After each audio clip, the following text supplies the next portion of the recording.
John Masibambi Center was also interrupted. The Early Child Care Center and the Aftercare Center had to close as per the regulations issued by the Minister of Social Development. This meant that children could not access their daily meals. As South Africa entered the various stages of lockdown, the rate of unemployment rose and hunger amongst children and families increased.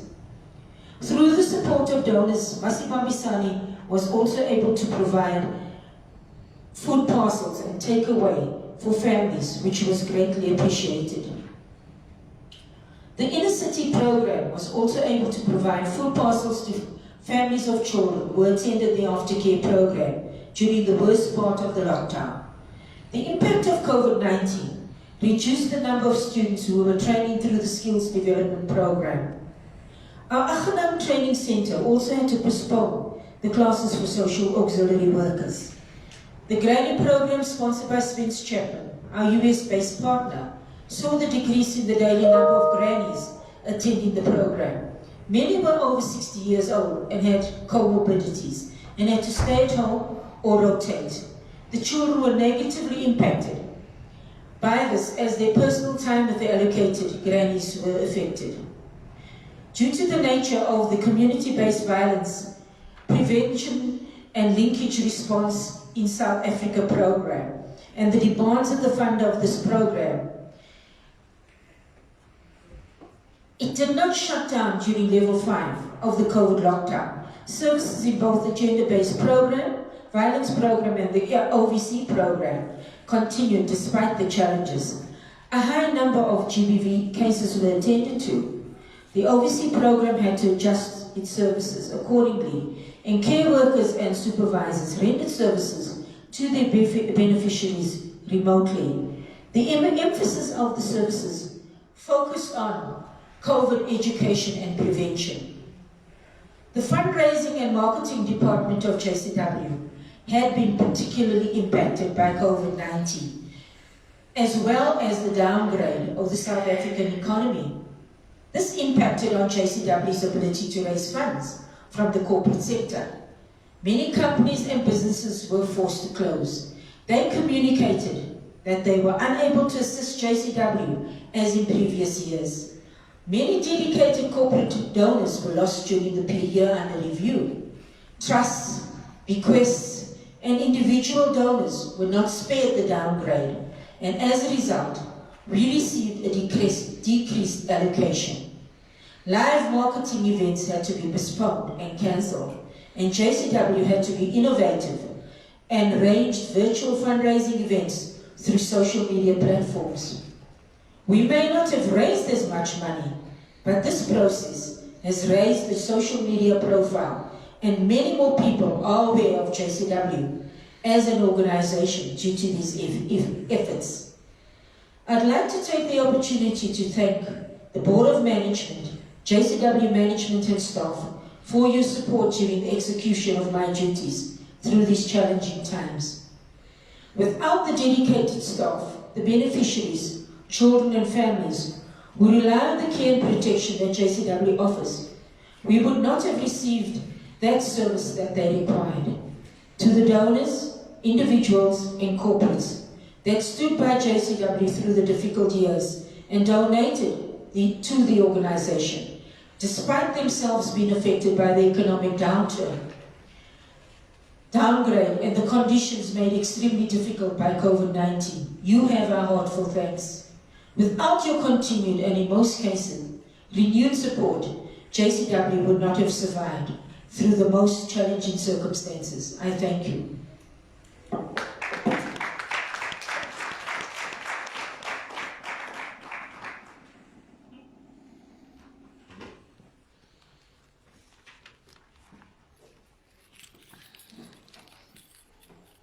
Thank you for the report, Margot. Are there any questions arising out of Margot's report from the Zoom team? Nothing. The next item on the agenda is the announcement of the 2021-22 Board of Management. as well as William Grootboom. I would like to take this opportunity to welcome the new members to the board, and I hope that they will display the same dedication. Anything else other than the announcement of the auditors that you would like to raise? Any other members? If there is nothing, then it's the announcement of the auditors for 2021, 2022. Margot, can I ask you to announce the auditors?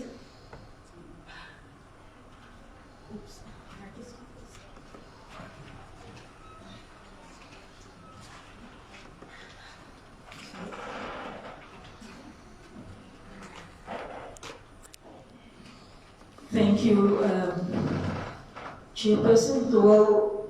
It will continue to be MNB Chartered Accountants. Thank you.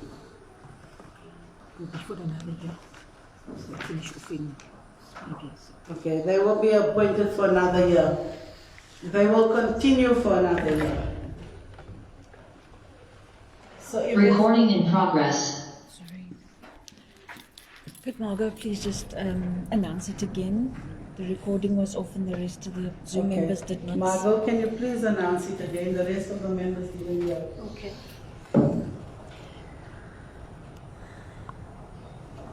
Thank you. It will be MNB Chartered Accountants.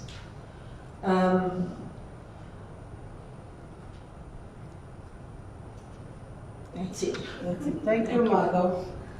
If that's all, then I'd like to propose that we close the meeting unless there's any other matters people would like to raise. We have a question from the back. Thank you, Chair. In terms of co-option, how do you do it in terms of co-opting your members? The co-option is done in terms of the constitution of JCW. When was it done? It was done during the process, during this year, 2021. I don't know whether the co-option happens in closed doors. Wasn't the co-option supposed to happen in this meeting? No, it's happening in a special general meeting. In terms of the constitution, that's co-option of board members is done by the board itself. It's not a public process. It's done within the confines of the board and in accordance with the constitution, and that's how it was done this year. I don't know in terms of payment fees for the board. When is the board allowed to make payments for the fees for the current financial year? Which fees are these? The membership fees. The board doesn't make payment of membership fees. Members pay their own fees. But did those members pay on time? All the members have paid. I don't know if they paid on time. I wouldn't have a record of that. But as we speak, all membership fees are paid. But is it possible if you can get the list of payments of membership fees? I'm not sure what the process is and whether it's possible. This is an NPO. It's transparent. And if anyone wants that information, they can write to the chairperson, to the CEO, and that information can be made available. The constitution is clear. It's saying end of May each year. The payment must be paid for membership fees. I don't believe that the constitution says that the membership fees must be paid at the end of May, but I'm pretty sure that it says that they must apply before the end of May.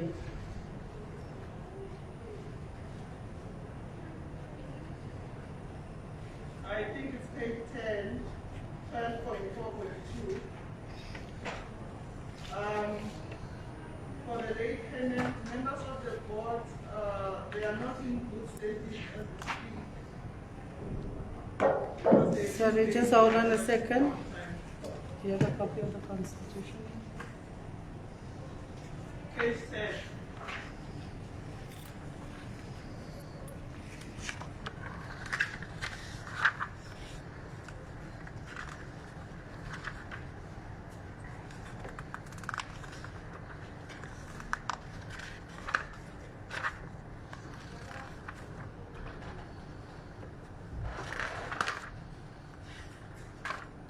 Sorry, I can't seem to find page 10 of the Constitution. Are you talking about clause 10? Yeah, it's now 10.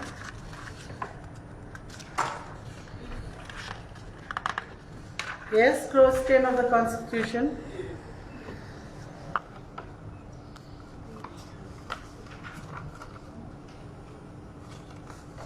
Clause 10 point what? It's page 10. Yes, page It's 10. 10.4.2.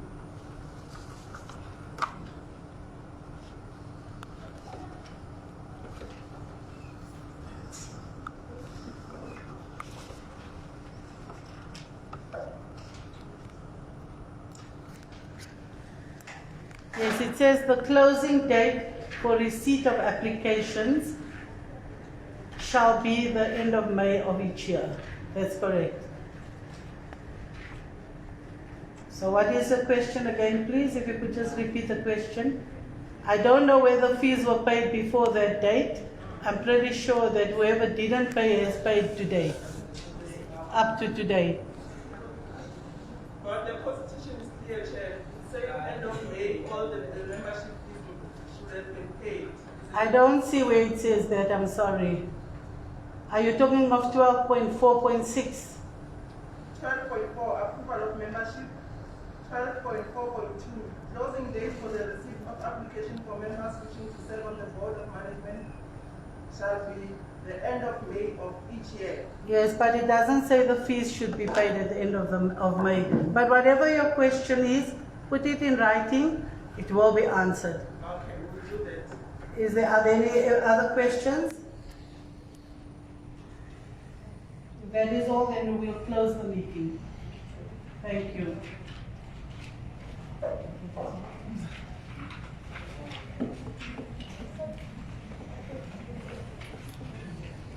Are there no questions from other members? No?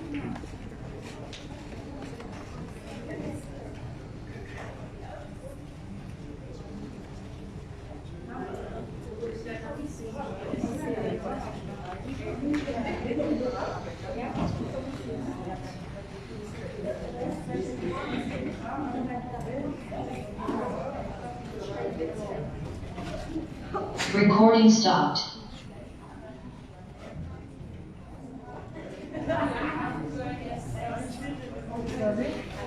Hello?